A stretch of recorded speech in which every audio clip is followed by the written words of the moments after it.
이번 선거에서 투표용지가 부족해 투표가 중단되는 초유의 사태가 벌어졌죠. 시민들이 잠실 투표소 봉쇄를 이어가고 있습니다. 경찰은 선거관리위원회 관계자들에 대한 고발 사건을 배당하고 본격적인 수사에 착수했습니다. 최승훈 기자입니다.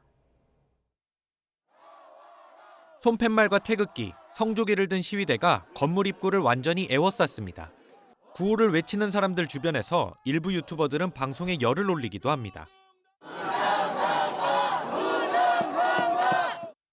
6.3 지방선거 당일 초유의 투표용지 부족 사태가 빚어졌던 서울 잠실 7동 제2투표소입니다. 날이 어두워졌지만 이곳 투표소 앞은 여전히 시위를 이어가는 시민들로 가득합니다. 부정선거를 주장하는 유튜버와 시위대들은 투표함 2개의 반출을 막겠다며 사흘째 봉쇄를 이어갔습니다. 이들은 출입하는 사람들의 신원을 일일이 캐물었고 심지어 소지품을 뒤지기도 했습니다. 투표 업무를 지원했던 구청 직원들이 투표소에 고립되기도 했는데 직원 한 명은 건강이 악화되며 병원으로 옮겨졌습니다. 김범진 서울시 선거관리위원회 사무처장이 시민들을 설득하기 위해 현장을 찾았을 때는 흥분한 시위대와 몸싸움이 벌어지기도 했습니다. 그러니까 일단 중요한 것은 개표를 마쳐야지만 당선 확정을 할 수가 있어요. 선관위 관계자들에 대한 경찰 수사도 시작됐습니다. 앞서 한 시민단체는 국민의 선거권을 방해했다며 노태학 중앙선관위원장 등 선관위 관계자들에 대한 고발장을 제출했습니다. 경찰은 이 사건을 서울경찰청 광역범죄수사대에 배당하고 수사에 속도를 낼 계획입니다. YTN 최승훈입니다. 앞서도 부실한 선거 관리에 대한 논란이 있었지만 시민들이 투표함 반출을 막아선 건 이례적입니다. 투표용지 부족 사태가 왜 수백 명을 현장으로 불러 모았는지 김승환 기자가 짚어봤습니다. 평소라면 한산했을 서울 잠실 아파트 단지 앞이 인파 수백 명으로 가득합니다. 개표 중단과 선거 무효를 요구하는 사람들이 몰리면서 투표함 반출이 막혔습니다. 이곳을 비롯해 일부 투표소에서 투표용지가 부족해 유권자들이 정해진 시간 안에 투표를 못한 게 사건의 발단입니다. 선관위는 이 사태가 14곳 투표소에서 벌어졌다고 밝혔는데 상당수가 보수 강세 지역이라는 점이 논란을 키웠습니다. 특정 성향 유권자의 투표를 어렵게 하려는 의도가 있었던 거 아니냐는 주장까지 나온 이유입니다. 투표용지를 배정된 인원만큼 갖춰놓지 않았으면 투표를 못하게 하려는 의도로밖에. 지난 2022년 인천에서도 8시간 동안 투표함 이송이 막혔던 적이 있습니다. 당시에는 온라인을 중심으로 제기된 부정선거 의혹이 발단이었다면 이번에는 사상 초유의 투표용지 부족이 불신의 출발점이 됐다는 점에서 차이가 있습니다. SNS나 라이브 방송 등 실시간 정보 공유를 통해 집단 행동이 빠르게 이어졌다는 점도 눈에 띕니다. 과거 같으면 특정 지역 투표소 혼란으로 끝났을 일이 전국적인 관심사로 번진 겁니다. 다만 이번 사태가 각종 음모론을 키우는 빌미가 돼선 안 된다는 지적이 나옵니다. 제일 걱정스러운 게 일부 극우 유튜버들 또 여전히 윤 어게인을 얘기하는 분들이 있어요. 극소수라 하더라도 이 사람들이 이 명분을 얻게 된 거예요. 이번 일은 양극화된 정치 환경 속에서 선거 관리 실패가 얼마나 빠르게 의심과 갈등으로 번질 수 있는지를 보여줬습니다. YTN 김승환입니다. 초유의 투표용지 부족 사태와 관련해 중앙선거관리위원회가 외부 전문가 중심의 진상규명위원회를 설치하기로 했습니다. 여야는 한 목소리로 부실한 선거 관리를 비판하면서 철저한 진상 규명과 책임자 문책을 요구했습니다. 오동건 기자입니다. 중앙선거관리위원회가 투표용지 부족 사태와 관련해 외부 전문가 중심의 진상규명위원회를 설치하겠다고 밝혔습니다. 선관위는 유권자들의 참정권 행사에 혼란과 불편을 드린 점에 대해 거듭 사과한다고 입장문을 냈습니다. 또 해당 투표소의 투표록을 분석하고 투표 관리관과 사무원 등을 상대로 당시 상황을 조사해 원인과 책임을 철저히 규명하겠다고 설명했습니다. 이후 확인된 문제점과 원인, 책임을 국민에게 소상히 공개하겠다고 강조했습니다. 하지만 정치권의 비판은 수그러들지 않았습니다. 더불어민주당은 이해도, 납득도 어려운 일이라며 선거 관리를 부실하게 한 책임을 엄중히 묻겠다고 비판했습니다. 흐지부지 끝나지 않을 거라고 경고하며 책임자 거취도 언급했습니다. 선관위의 이 부실한 선거 관리에 대해서는 반드시 책임을 물을 것입니다. 선관위 행정을 책임지고 있는 사무총장의 거취까지도 고민해야 되는 것이 아니냐.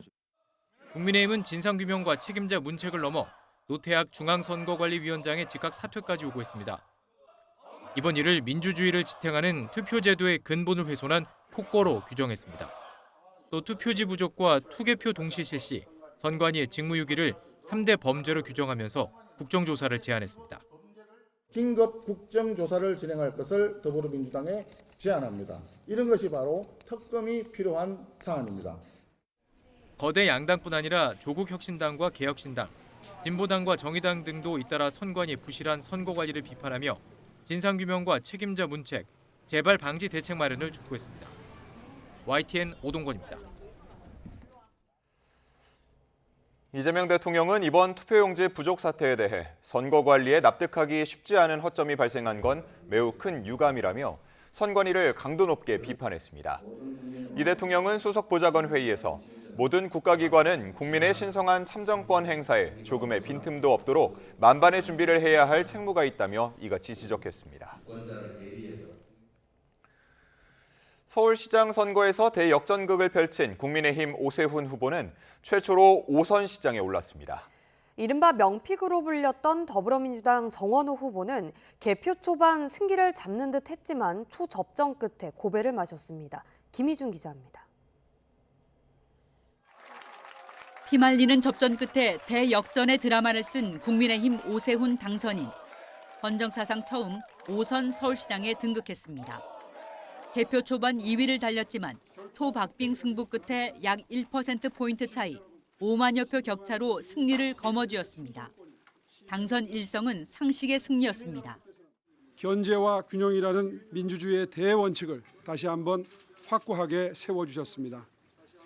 대한민국이 한쪽으로 완전히 기울어지지 않도록 서울을 민주주의의 마지막 안전판으로 남겨주셨습니다. 오 시장은 당선 소감에서 정부 여당이 추진하는 공소 취소 특검을 향한 비판도 이어갔습니다. 혹시 민주당이 통과를 시키더라도 대통령께서 거부권을 행사하시는 것이 국민들께 대한 도리라고 저는 생각을 하고요. 반면 3선의 성동구청장 출신으로 서울시장에 첫 도전한 민주당 정원호 후보는 개표 막판 격차가 벌어지자 석패를 인정했습니다. 이른바 명픽으로 선거 기간 내내 승기를 잡은 듯 했지만 과거 폭행 논란과 서울시정 경험 부족이라는 공세가 발목을 잡았습니다. 시민 여러분의 선택을 무겁고 겸허히 받들겠습니다. 제가 부족했습니다. 모든 것이 제 탓입니다. 2006년 서울시장에 입성한 뒤 정치적 부침을 딛고 5선의 역사를 쓴 오세훈 시장. 광역급행철도 GTX 철근 누락과 더소문 고가차도 붕괴 사고 등 악재를 벗어나 한강벨트를 중심으로 한 보수층 결집에 성공했다는 평가입니다. YTN 김희준입니다. 6.3 지방선거의 역전 드라마 주인공이 오세훈 후보였다면 재보궐선거의 최대 승자로는 3파전을 뚫고 국회에 입성한 무소속 한동훈 후보를 꼽는 사람이 많습니다. 윤석열 전 대통령과의 관계에서 벗어나 대중 정치인으로서 성공적인 첫발을 내디뎠고 향후 보수 진영의 정계 개편에서도 핵심적인 역할을 할 걸로 보입니다. 박순표 기자의 보도입니다. 한동훈 후보의 당선이 확정되는 순간 지지자들의 환호와 박수가 이어집니다. 지역 발전의 공약을 지키고 이재명 정부를 견제하겠다며 유권자들에게 다시 허리를 굽혔습니다. 민심만 보고 가는 정치인이 되겠습니다. 고맙습니다. 한동훈 후보의 국회 입성은 정치적 동지든 적대적 관계든 윤석열이라는 그늘에서 벗어났다는 점에서 우선 의미가 있습니다. 법무부 장관과 집권여당 대표를 지냈지만 그동안은 스스로 만든 기회라기보다는 정치적 반사이익에 가까웠습니다. 하지만 탄핵과 조기 대선을 거치고 연고도 없는 지역구에서 승리하면서 독자적 정치 기반을 만들어냈습니다. 보수가 퇴행하는 걱정을 극복해내고 보수를 재건하라라는 국민의 명령이 분명히 담겨 있었다라고 생각합니다. 정치공학적 측면에서도 영남 지역구의 서울 출신 의원이라는 점도 외연 확장 차원에서 강점입니다. 때문에 국민의힘 장동혁 대표의 거취와 무관하게 야권발 정계 개편에서 중심 역할을 할 가능성이 큽니다. 그러나 꽃길만 기다리는 건 아닙니다. 우선 친윤이라는 정치적 적대 세력이 건재한 상황에서 국민의힘 복당 문제를 매끄럽게 풀어내야 합니다. 시간이 길어지거나 불협화음이 커지면 정치적 타격이 불가피합니다. 국민의힘으로 돌아가더라도 초선 의원이라는 한계를 넘어 정치적 기반을 확장하는 일도 생각보다 만만한 과정이 아닙니다. 결국 한동훈 후보의 당선은 의미 있지만 정치인으로서 2라운드 초대장에 불과하다는 냉철한 평가가 함께 나오는 것도 이런 이유 때문입니다. YTN 박순표입니다. 극적으로 여의도 복귀에 성공한 국민의힘 유이동 당선인도 캠프 해단식을 열고 승리의 기쁨을 나눴습니다. 충격의 3위로 낭만 조국혁신당 조국 후보는 당 대표직을 내려놓고 자숙에 돌입했습니다. 김다연 기자입니다. 선대위 해단식에 참석한 평택을 국민의힘 유이동 당선인의 얼굴에 웃음이 떠나질 않습니다. 유이동 화이팅! 유이동 화이팅! 5파전, 특히 범여권 진흙탕 싸움 속에 마음 졸였던 만큼 기쁨도 2배. 참으로 잔인한 5월이었다며 수도권 4선 무게를 가벼이 여기지 않고 초심으로 봉사하겠다고 다짐했습니다. 이렇게 달콤하고 동시에 무겁게 다가오는 그런 행사이긴 처음인 것 같습니다. 당 안팎에선 유이동 역할론이 커지고 있습니다. 신유승민계로 표현되는 개혁보수 이미지에 과거 정책위 의장과 여의도 연구원장을 지낸 경험, 친한동훈계와 접점까지 갖춘 만큼 원내대표 출마설이 힘을 받는 건데 일단 본인은 말을 아낍니다. 개인적인 역량이 아주 뛰어나거나 이래서 선거 승리를 했다기보다는 최소한의 견제가 필요하다는 차원에서 선택을 해주신 거기 때문에 일단 그 부분부터 정리하는 게 맞는 것 같습니다. 유이동 당선인이 장밋빛 꿈을 꾸는 사이 범여권은 혹독한 청구서를 받아들었습니다. 이번 평택을 재선거에서 민주당과 조국혁신당의 득표율 합은 56.01%. 민주당은 우군끼리 경쟁하다 남 좋은 일만 시켰다며 후회 막심입니다. 같은 색깔의 후보 간 경쟁이 다른 정당에게 어부지리를 주는 그런 양상이 돼버린 것 같습니다. 매우 안타깝습니다. 충격의 3위, 조국 후보는 당대표직 사퇴로 패배 책임을 짊어졌습니다. 광복절 특별 사면 이후 전당대회에서 뽑힌 지 반년 만입니다. SNS에 일출 사진을 올렸다 지운 조 대표는 자신이 부족했다며 담금질하면서 다음을 준비하겠다고 밝혔습니다. 민주당 간판을 달고 충격패한 김용남 후보도 앞으로 어떤 모습으로 보답할 수 있을지 차분히 고민하겠다고 메시지를 냈습니다.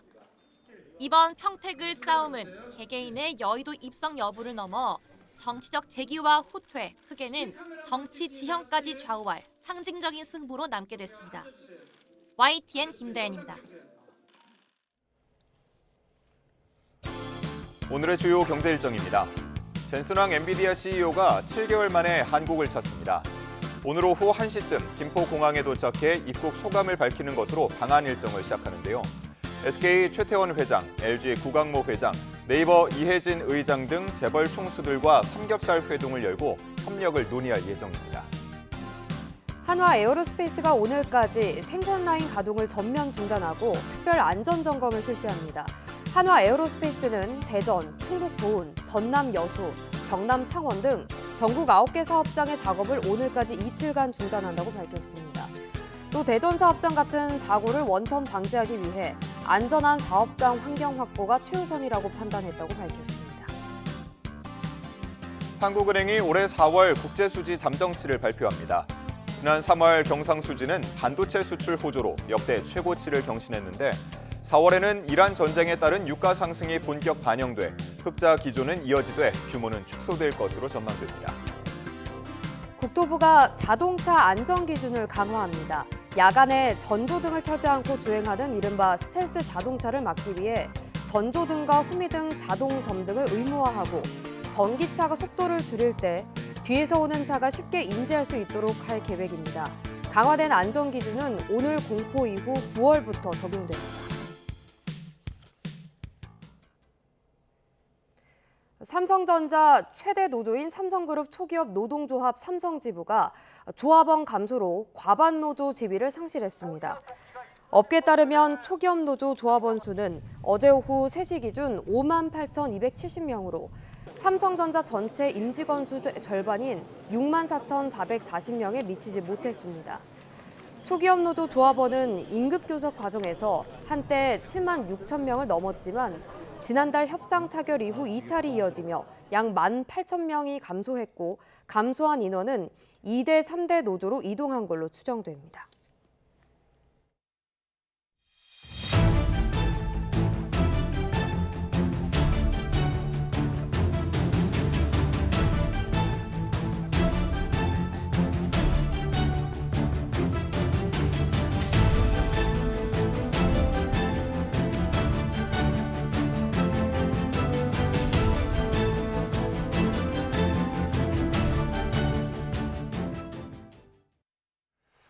육.3 지방선거에서 더불어민주당이 광역단체장 16곳 중 12곳을 차지하며 일단 수적인 면에서는 야당을 이겼습니다.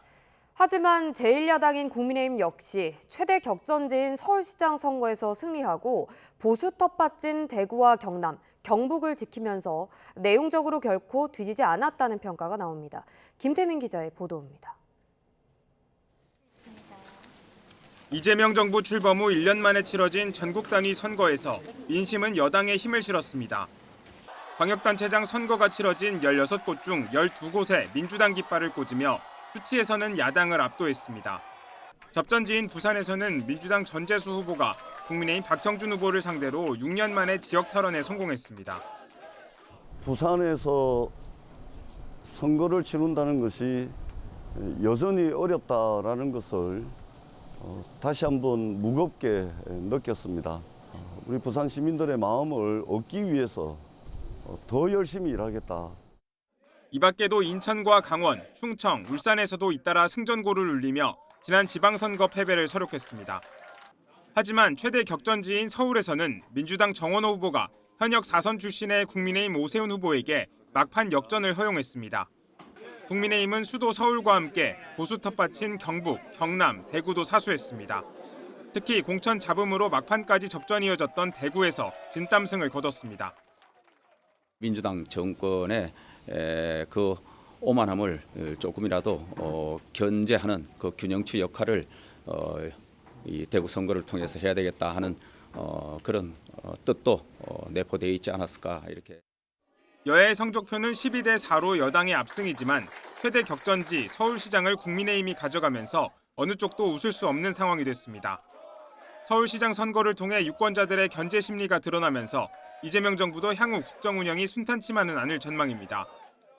거대 양당 사이에서 조국혁신당과 개혁신당 등 제3당은 유의미한 성과를 내는 데 실패하며 존재감 회복이란 큰 숙제를 안게 됐습니다.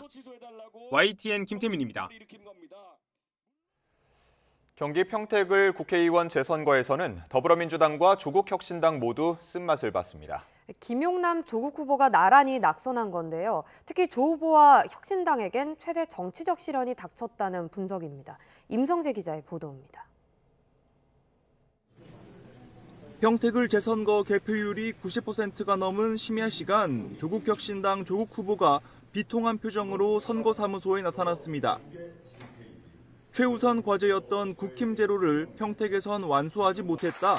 패배를 인정하며 고개 숙였습니다.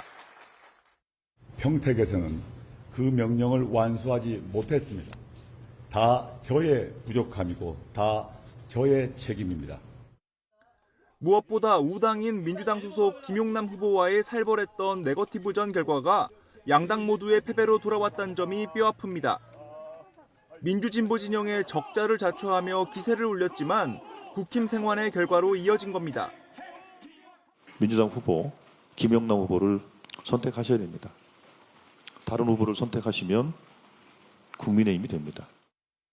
원톱 조 후보를 물심양면 지원해온 혁신당에도 창당 이래 가장 큰 위기가 닥쳤습니다. 나머지 전국 선거에서도 이렇다 할 성과를 내지 못하며 제3당으로서의 체면을 구긴 데다가 민주당과의 감정의 골은 깊어질 대로 깊어졌습니다. 조국 후보 또는 조국 혁신당이 보여주고 있는 모습은 완전히 뭐랄까요, 표현은 좀 그렇습니다만 구태스러운. 혁신당으로선 최악의 시나리오가 현실이 된 상황. 2년 전 조국 돌풍은 옛말이 되고 진영 내에서의 입지는 한없이 좁아질 것으로 보입니다. YTN 임성재입니다.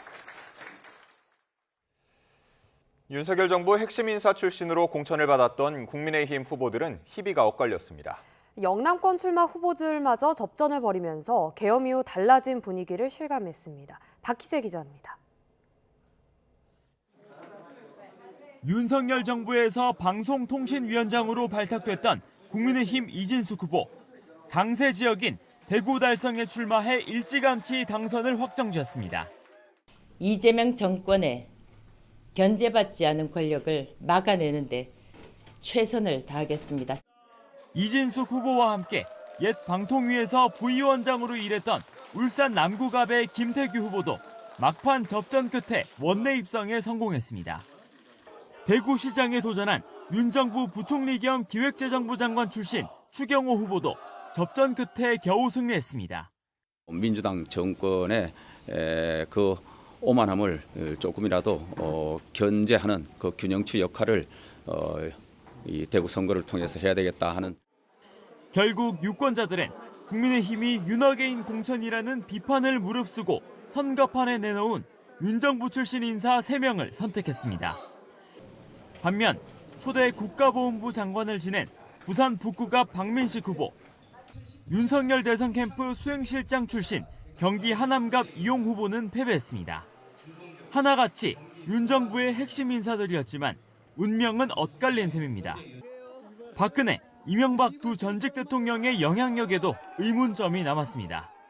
우리 박민식 후보에게 봉사할 기회를 주신다면 그나마 마음에 안 들어도 기표소에 들어가면 2번을 찍는 보수의 회귀 본능 표심이 당선인들의 생환을 도운 것으로 보입니다.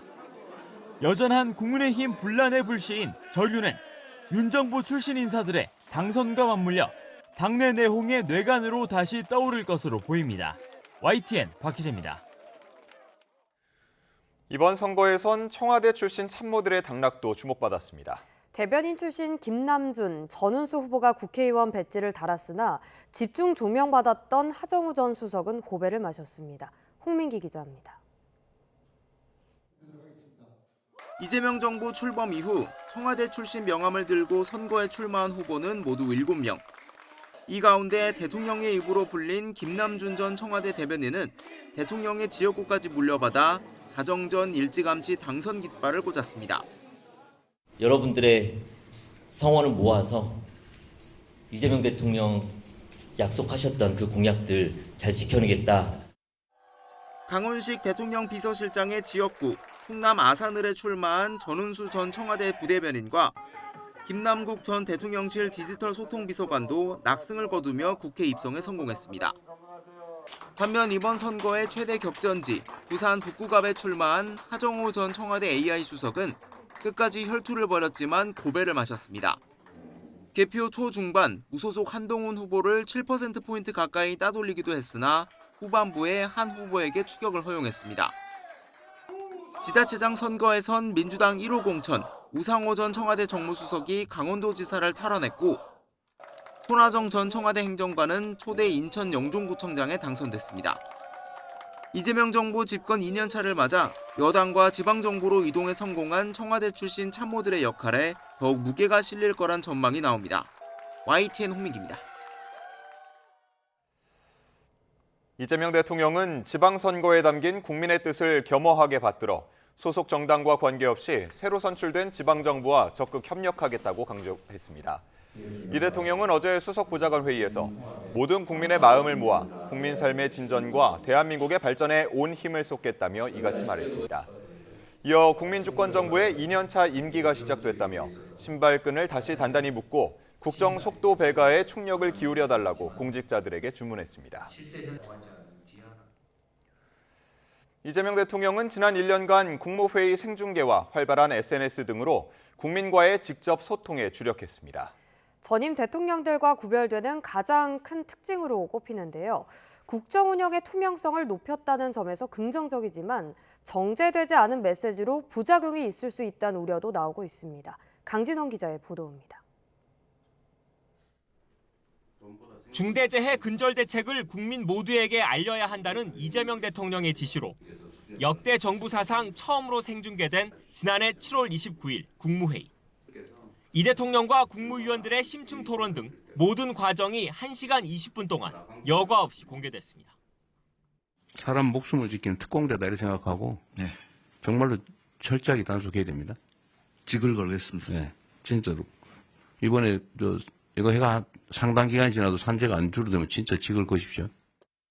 이후 공식처럼 굳어진 이른바 국정 라이브는 매주 국무회의를 넘어 228개 기관을 대상으로 진행된 각 부처의 업무 보고로까지 확대됐습니다. 세부 내용을 파고든 이 대통령의 송곳 질문에 공직자들은 진땀을 흘려야 했습니다.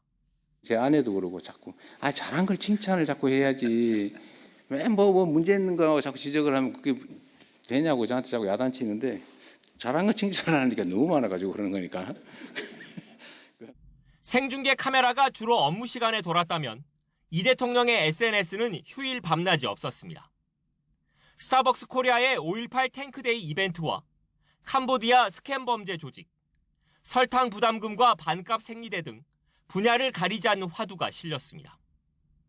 특히 다주택자와 부동산 투기 세력을 향해선 고강도 경고 메시지가 반복적으로 올라왔습니다.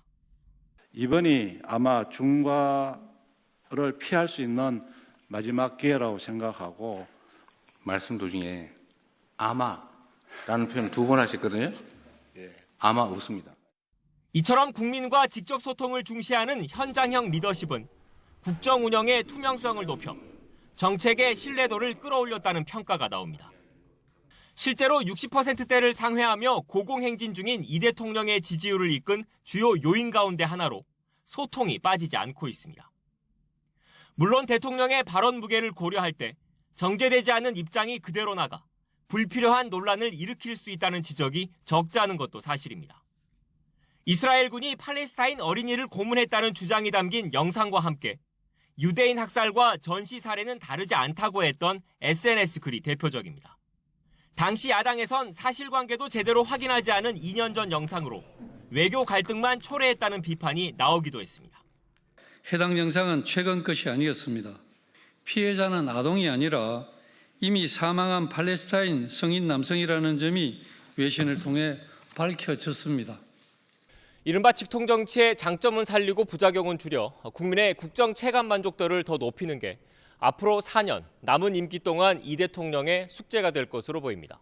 YTN 강준원입니다.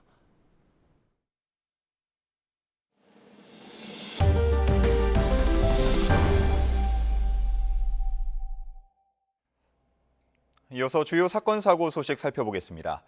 이재명 대통령에 대한 명예훼손 혐의를 받는 모스탄 교수가 신청한 출국정지, 집행정지 신청이 법원에서 기각됐습니다. 이에 따라 경찰은 조만간 탄 교수에 대한 소환 조사에 나설 것으로 보입니다. 배민혁 기자입니다. 이재명 대통령에 대한 명예훼손 혐의를 받는 모스탄 교수 측이 출국정지 처분에 반발하며 낸 집행정지 신청을 법원이 받아들이지 않았습니다. 재판부는 출국정지로 탄 교수가 회복하기 어려운 손해를 입을 수 있다는 점은 일부 인정하면서도 공공복리를 우선하는 것이 상당하다고 판단했습니다. 출국정지를 범죄 수사를 통한 국가 형벌권의 적정한 행사로 본 겁니다. 기각 결정 직후 탄 교수 측은 법원에 즉시 항고장을 내 불복 의사를 밝혔습니다. 미국 트럼프 1기 행정부에서 국무부 국제형사사법대사를 지내기도 했던 탄 교수는 부정선거 음모론 등을 주장하며 논란을 빚어왔습니다.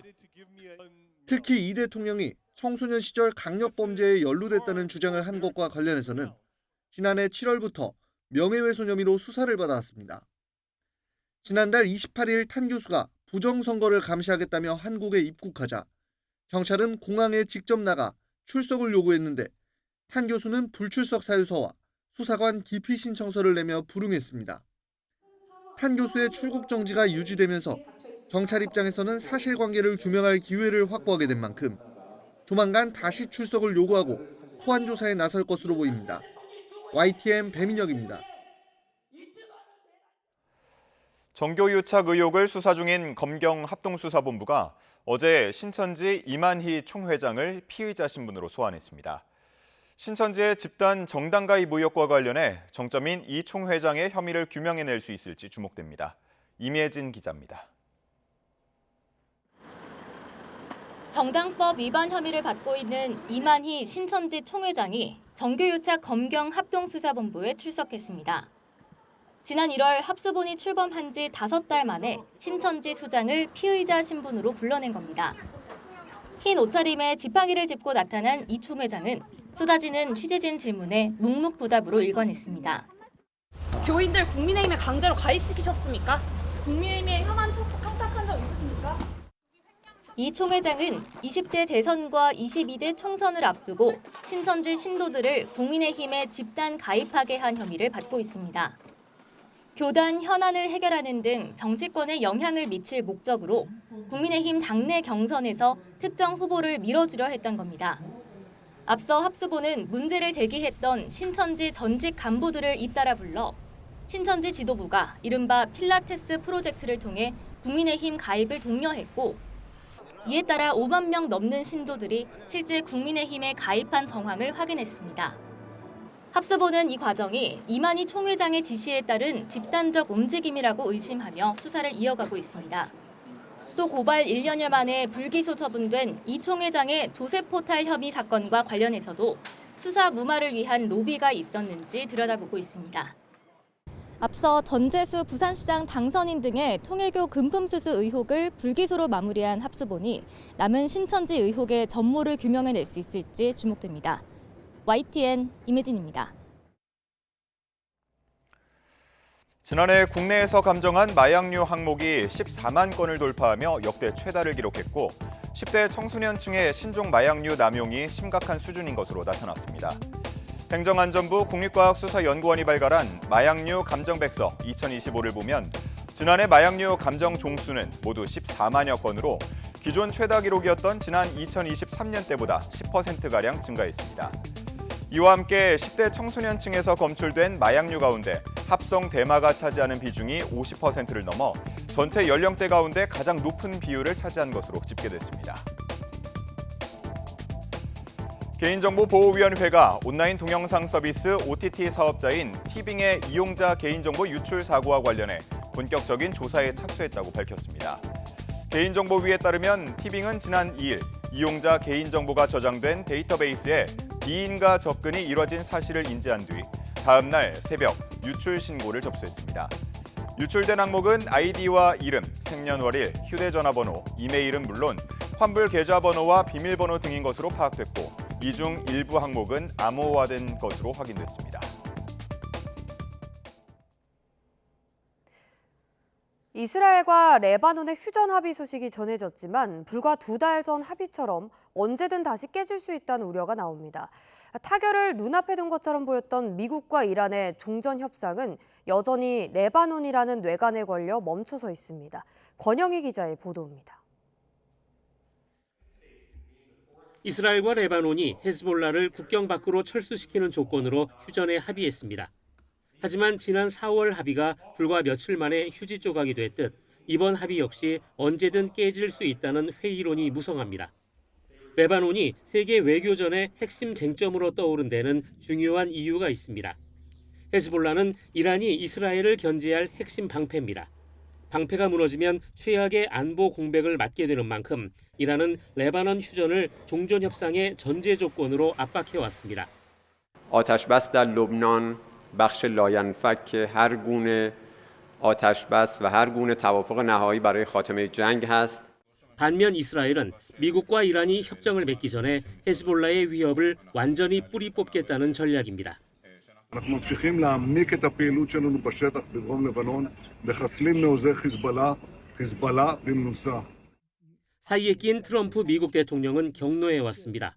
이란과의 빅딜로 외교적 치적을 세워야 하는 마당에 이스라엘의 공격은 재를 뿌리는 격이기 때문입니다. I did. I wouldn't say angry. I was a little bit perturbed at his constantly fighting with Lebanon.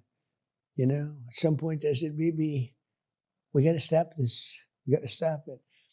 이번 휴전 성명에는 이란을 겨냥해 레바논을 볼모로 잡지 말라는 경고가 들어갔습니다.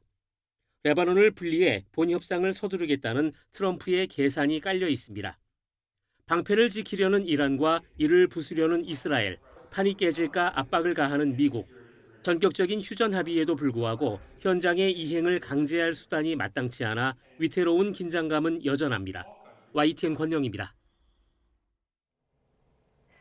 레바논의 친이란 무장정파 헤즈볼라가 미국의 중재로 이스라엘과 레바논 정부 간에 도출된 휴전 합의안을 거부하면서 이스라엘군의 완전한 철수를 요구했습니다.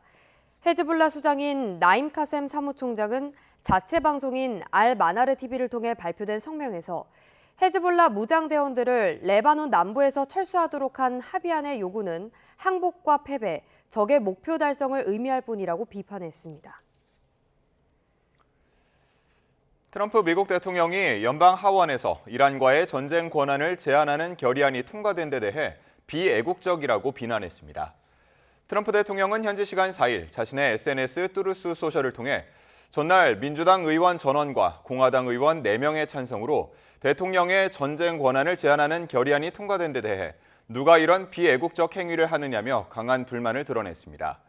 트럼프 대통령은 결의안에 찬성한 여당 의원 4명에 대해서도 그들은 그저 관심을 갈구하는 자들일 뿐이라며 스스로 부끄러워해야 한다고 덧붙였습니다.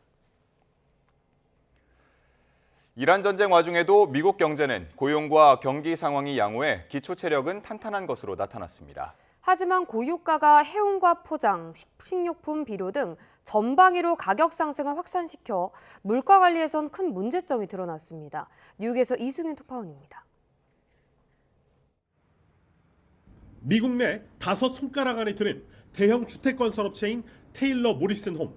투자의 귀재 워런 버핏이 의장으로 있는 버크셔 해서웨이는 미국 주택시장이 바닥을 치고 성장할 것으로 보고 이 회사를 68억 달러에 인수했습니다. 미국의 중앙은행인 연방준비제도는 5월 경기동향 보고서 베이지북을 통해 경제활동이 완만하게 증가했다며 이 같은 판단을 뒷받침했습니다. 특히 미국 경제의 3분의 2 이상을 차지하는 서비스업의 5월 구매관리자 지수는 4월에 53.6에서 54.5로 올라 예상치를 뛰어넘는 호조를 보였습니다. 고용정보업체인 ADP가 조사한 5월 민간기업 고용도 전월보다 12만 2천 명 늘었고 연준 역시 고용이 안정세를 보였다고 평가했습니다. 미국 경제의 기초 체력인 경기와 고용은 합격점을 받은 셈입니다. No fire, no hire policy. That labor force is still steady. You're having fewer people quitting their jobs, and you are seeing more jobs become available. 하지만 물가 관리 점수는 낙제점입니다.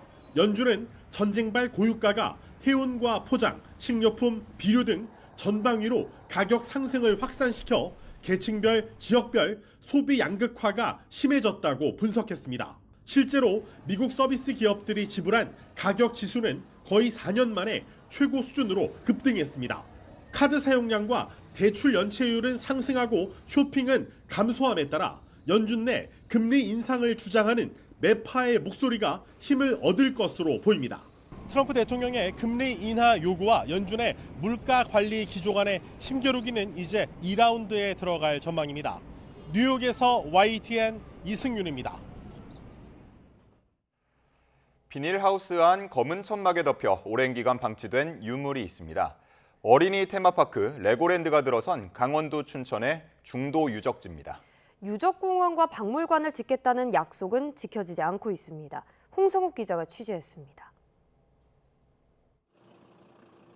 지난 2013년 춘천 레고랜드 부지에서 발견된 국내 최대 규모 선사시대 유적지. 4년간 이뤄진 유적 발굴로 토기와 화살촉 등 유물 8천여 점과 주거지 등 유구 3천여 점, 고인돌 48기가 출토됐습니다. 소형 유물은 박물관에 보관했지만 고인돌 같은 대형 유물은 인근 공터로 옮겨진 뒤 비닐하우스 안 검은 천막으로 덮었습니다. 춘천 레고랜드 조성 과정에서 나온 고인돌 등 선사시대 유물이 이곳에 옮겨진 지 벌써 10년 가까이 지났습니다. 하지만 빛을 보지 못하고 여전히 이렇게 방치돼 있습니다.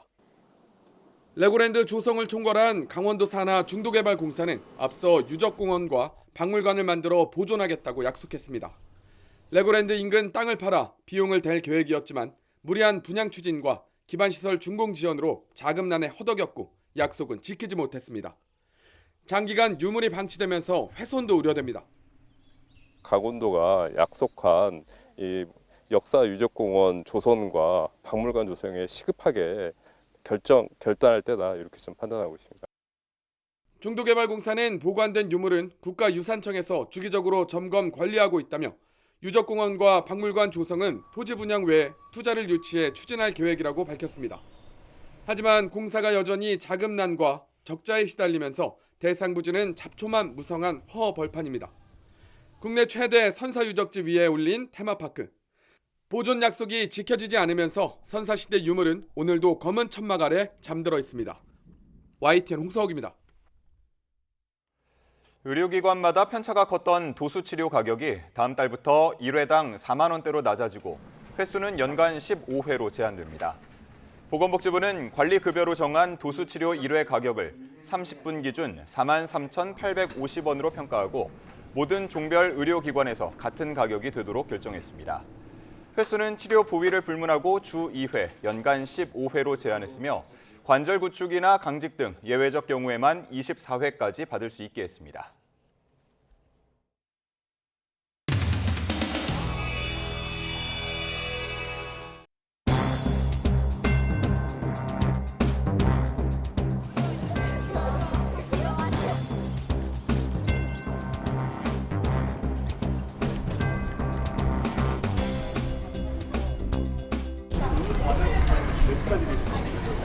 저 6시 줄 서신 분까지 끝날 때까지 있을 겁니다.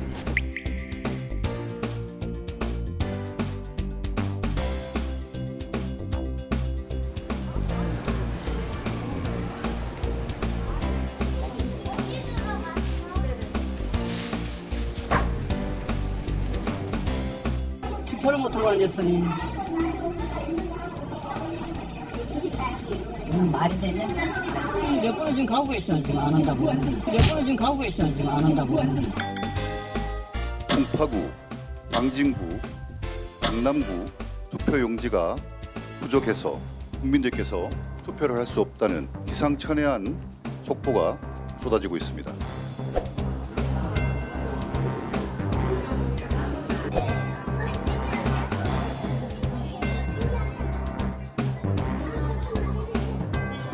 있을 수도 있어서도 안 되는 충격적인 사건입니다.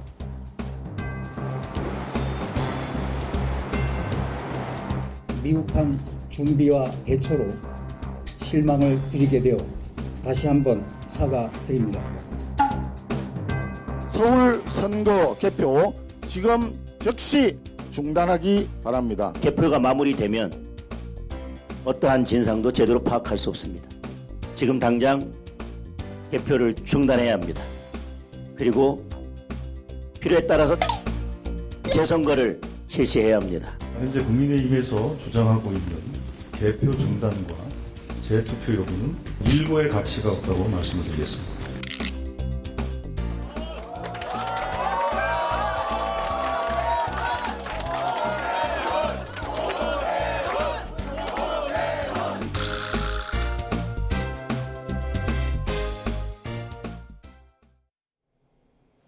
북쪽에서 찬 공기가 내려와 오늘 아침은 날이 제법 선선합니다.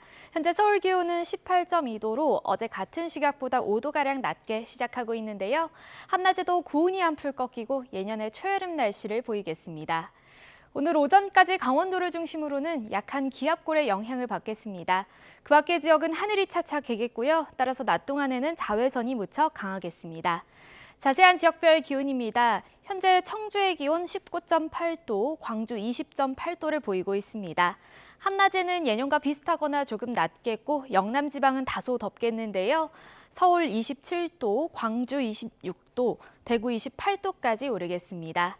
이번 주말 동안 구름만 지나며 이맘때 초여름 날씨가 이어지겠고요. 휴일 오전부터 낮 사이 경북 동해안에는 약한 비가 내릴 전망입니다. 날씨였습니다. 이상으로 뉴스타트 1부 마칩니다. 잠시 후 2부가 이어집니다. 시청해주신 여러분 고맙습니다.